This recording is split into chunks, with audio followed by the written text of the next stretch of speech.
Hi, it's Mining44 here, and today I would like to invite you to a short review of the budget Theta Optics 1.5 to 5x32 EG scope.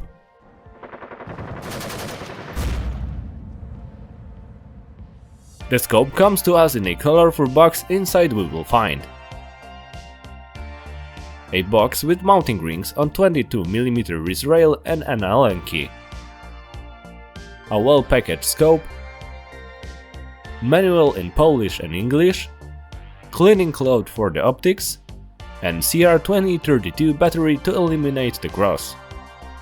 The scope measures about 210mm and with the mount it weighs about 480 grams. The whole scope is made of metal. The lenses are covered with flip-up covers made of transparent plastic. The front eyepieces are covered with transparent cover and the rear cover is yellow. It would seem that you can use the scope with closed covers, but their optical quality is not too great. When it comes to functionality of the scope, looking from the rear piece, the first thing you will find is a diopter adjustment, which can be turned left or right. This adjustment is useful to set the image in such a way that sharpness of the crosshair matches the sharpness of the image from the scope. The next ring is used to adjust the zoom in the range from 1.5 to 5 times magnification. The ring moves very hard, but has a tab that helps to grip it. An interesting fact is that apart from marking of the multiplicity of the magnification on the ring, there is also scale in FPS, suggesting what magnification power should we use for a given power of Replica. I wouldn't trust it too much though. In the middle of the scope there are 3 turrets. The left one is responsible for adjustment of the cross illumination, the upper one is for the vertical adjustment of the scope, and the right one is for horizontal adjustment.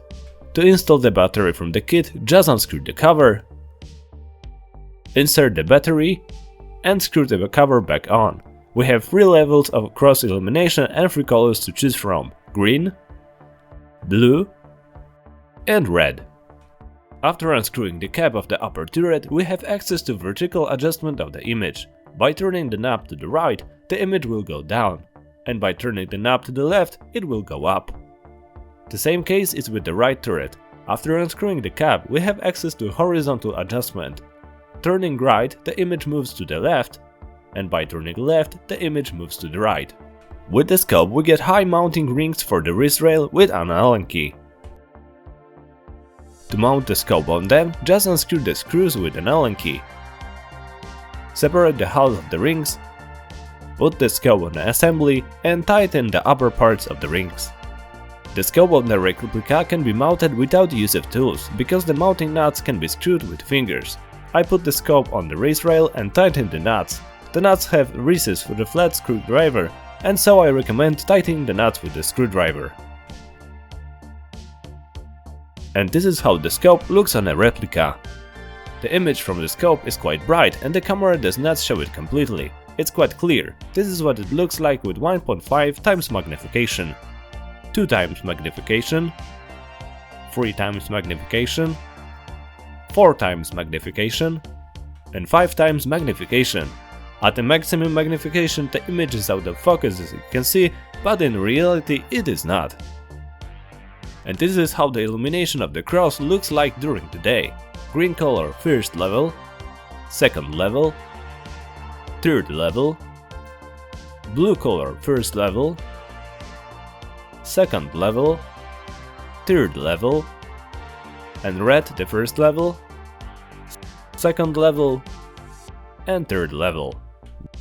What do I think about the scope?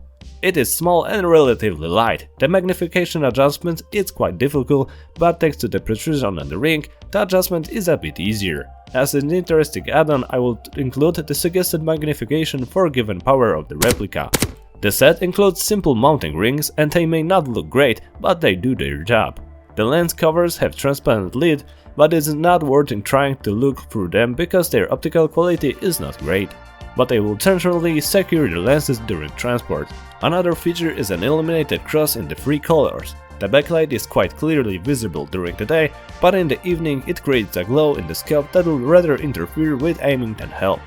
Magnification from 1.5 to 5 times magnification should be sufficient for short and medium distances.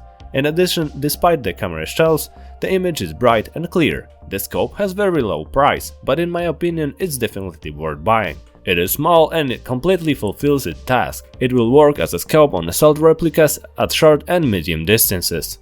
That's all for today's short review. If you have any questions about the scope, leave them in the comments. And if you use it, let me know how is it working for you. And for now, thanks for watching and see you next time.